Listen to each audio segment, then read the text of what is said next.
Hey everybody, welcome to the Weekend Pitmaster. Today we're talking about T-bones. Now, one of the things that happens when you come out to a beautiful park like this, you try and grill, all of a sudden the food doesn't taste the same, right? How can you make it taste the same as when you make it at home?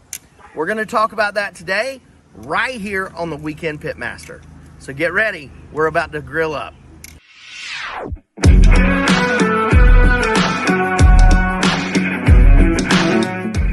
So today's not our normal venue.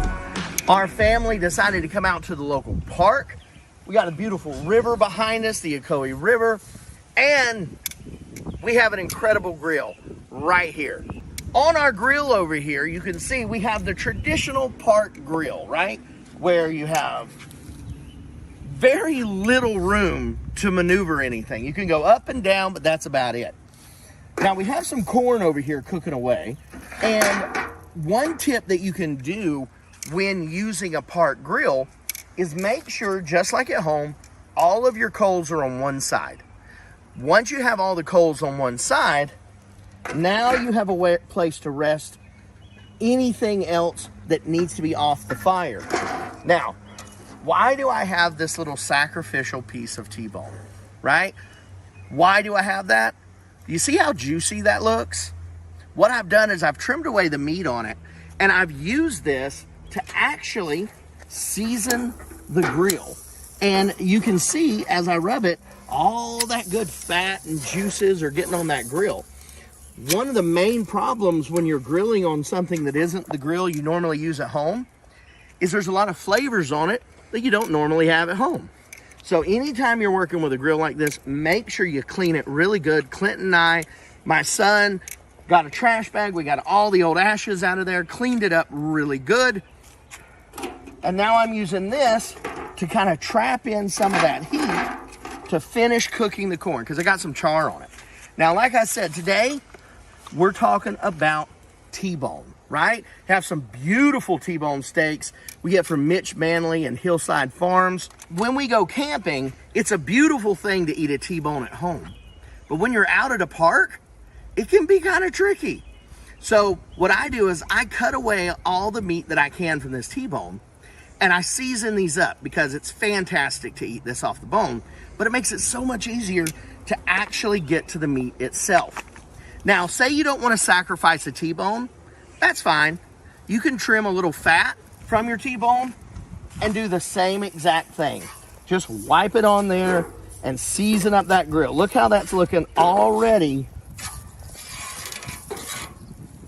just like the one you have at home. So now I'm gonna go ahead and season these steaks up, and we're gonna put them on there. And today we're using my traditional steak seasoning, right? A little salt, pepper, and garlic powder. I always use granulated garlic powder because I wanna make sure and taste that. I want to kind of feel the texture of it. And make sure to go pretty heavy on this salt because the steak will hold up to it. And then you're just gonna flip these over, season them up as well, and throw them on the grill. So now once you get it on the grill, you already have it seasoned, but you can take and just wipe that a little bit and put it right there at an angle. The reason you want to do that, number one, you can actually fit more on the grill that way, but it's going to get those incredible grill marks. Now you notice I don't have this way high up. The reason is it's actually better to cook closer to the coals to prevent flame ups. And when you're out in a situation you really can't control, and I don't have my lid, right, to put on this, I have to really control those flame ups. Closer to the heat source you are, the less likely the flames happen. So I'm gonna go ahead and get these on there. I'll show you a little bit of it when they get done, because we got some asparagus to do, and that corn's just about ready. Clinton's already begging to try one.